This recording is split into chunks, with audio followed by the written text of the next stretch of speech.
E aí, Ufulândia! Neste ano, o Escritório de Assessoria Jurídica Popular da UFO completa 50 anos e a Universidade Federal de Uberlândia comemora esse jubileu. Foram anos de serviços prestados para pessoas que têm alguma vulnerabilidade social e também contribuindo com a formação dos estudantes do curso de Direito. No Comunica de hoje, a gente conhece um pouco mais dessa história. Vamos lá!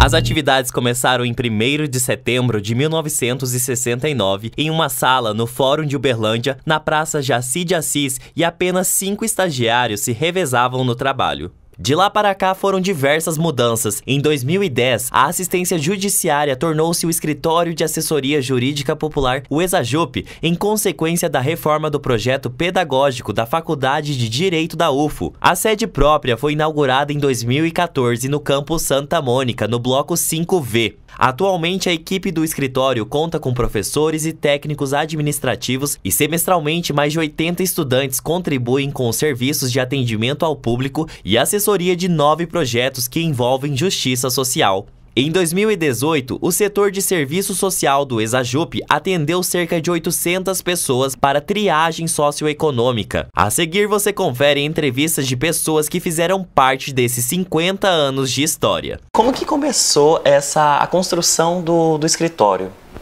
Bom, as origens do escritório estão na antiga assistência judiciária, que era chamada de Departamento da Faculdade de Direito de Uberlândia, antiga, né, que foi fundada em 1960, e o Departamento de Assistência Judiciária em 1969, pelo Dr. Jaci de Assis, que era o diretor da Faculdade de Direito.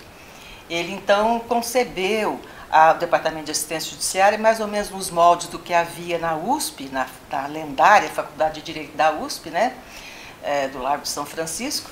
Ele, então, pretendeu que ali se prestasse assistência jurídica gratuita às pessoas necessitadas e, ao mesmo tempo, os alunos se capacitassem. Ele pensou bastante na formação dos alunos como advogados, claro, naquela época. Então, ele nomeou a doutora Dinar Fernandes de Carvalho e ela montou a assistência judiciária e a dirigiu por alguns anos, até que ela assumiu a direção da revista e então o Dr. Jaci chamou a mim para coordenar a assistência judiciária naquela época. Nós chegamos ao ponto em que toda a justiça gratuita era feita pela assistência judiciária.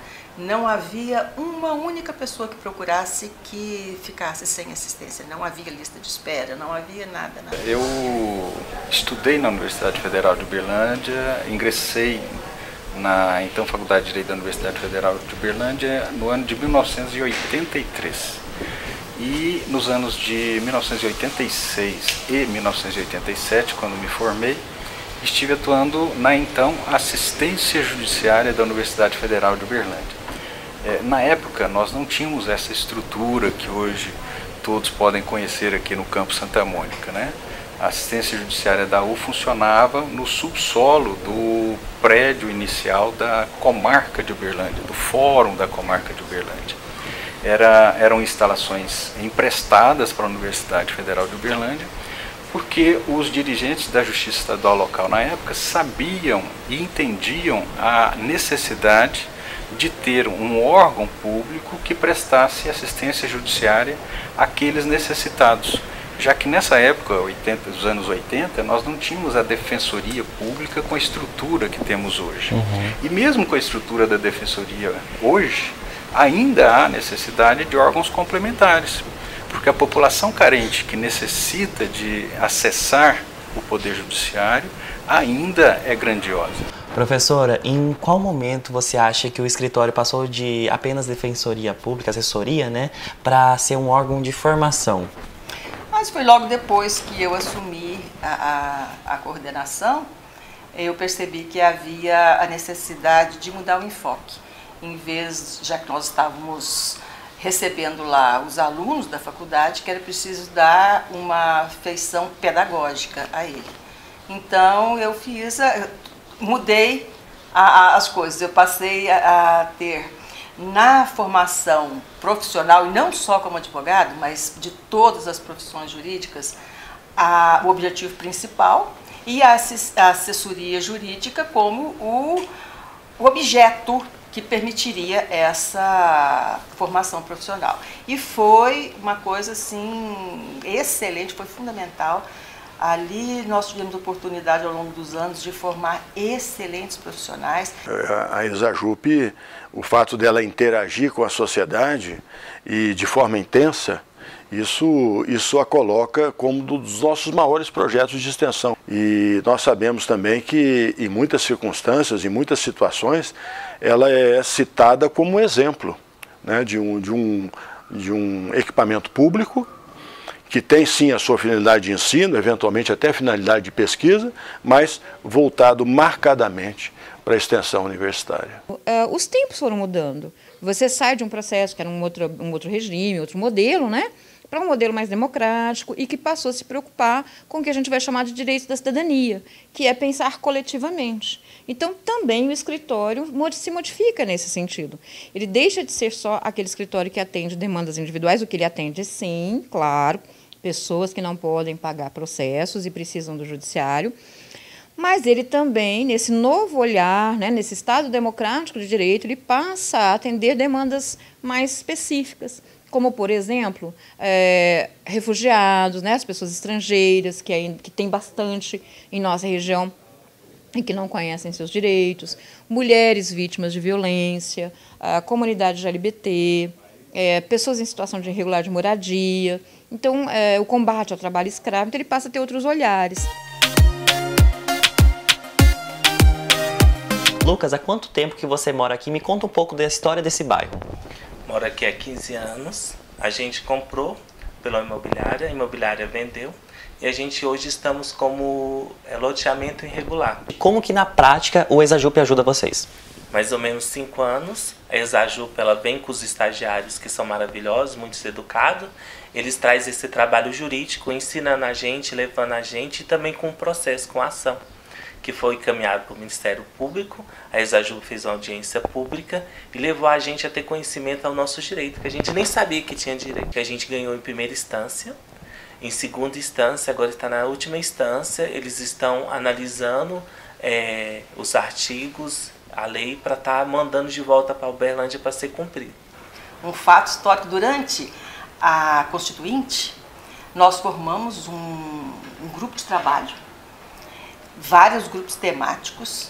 Nós tivemos aí a colaboração de várias pessoas, juízes, promotores que eram também professores, e nós fizemos trabalho de redação de normas constitucionais que nós enviamos, os alunos, isso tudo era obra de aluno, enviamos ao Congresso. Algumas dessas emendas, né, dessas normas foram recepcionadas por deputados, tá? Então, foram a debate, os alunos tinham entusiasmo a coisas, por tudo que a gente fazia lá, porque a gente fazia coisas muito criativas. O conhecimento do direito não pode ser algo etéreo. O aluno precisa saber que aquilo que ele estuda em sala de aula tem um impacto na sociedade, tem um impacto social, tem um impacto na vida das pessoas. E esse impacto ele consegue vislumbrar aqui, no laboratório, no escritório de assessoria jurídica popular. Eu acho que a história da ESAJUP, a gente pode dizer que é uma história de muito sucesso. São 5 décadas de muita atividade, portanto, muitos estudantes nossos tiveram a oportunidade de passar por lá, tiveram um cenário de prática jurídica muito realista, tratando de uma população menos favorecida em nosso país. Inclusive, é bom lembrar que ela tem a sua entrada voltada para fora da universidade. Aliás, é o único prédio da UF que é assim. Isso é simbólico, quer dizer que é para estar aberta para a sociedade que ela deseja servir. Portanto, isso é um aspecto muito positivo e eu acho que a ESAJUP é um instrumento que a universidade tem para se aproximar da nossa sociedade, do entorno, especialmente os menos favorecidos, como eu disse, e ao mesmo tempo oferecendo um cenário de prática para os estudantes. Foram 50 anos que a sociedade uberlandense teve de apoio para os necessitados na percepção do seu direito. E o que a gente espera é que esses 50 anos seja apenas um marco, não o fim de um ciclo, não o início de nada. O que a gente quer é que seja apenas uma etapa, um marco, mas que aqui, esse trabalho que aqui é desenvolvido, seja perenizado, porque é um trabalho extremamente necessário para a sociedade. A gente está preocupado, sem dúvida, com todo o contingenciamento que uma instituição sofre. Mas a gente acredita que a gente é maior que isso, que 50 anos fala mais alto. A gente acha que a gente vai viver 500 anos, né? E a cada vez com um olhar mais amplo, no sentido de que nós, numa democracia, não é só processo judiciário, não é só judicialização, mas é transformação das pessoas em cidadãos. Essa é a grande missão que o Exajup tem para os seus próximos 50 anos. Efetivar verdadeiramente a cidadania para as nossas pessoas que vivem na nossa cidade. Quero agradecer pelo trabalho brilhante que vem executando no bairro e pelo carinho que vocês têm para o nosso bairro, pelas nossas pessoas, pelas famílias que moram aqui. Eu agradeço de coração. Que venham mais 50 anos com muito entusiasmo, muita força, muita determinação e muita coragem. Este foi o programa Comunica Especial, que comemora os 50 anos do Escritório de Assessoria Jurídica Popular da UFO. Comenta aqui embaixo o que você achou desse vídeo, clica no curtir se você gostou, clica no sininho também para ativar as notificações e se inscreva no canal.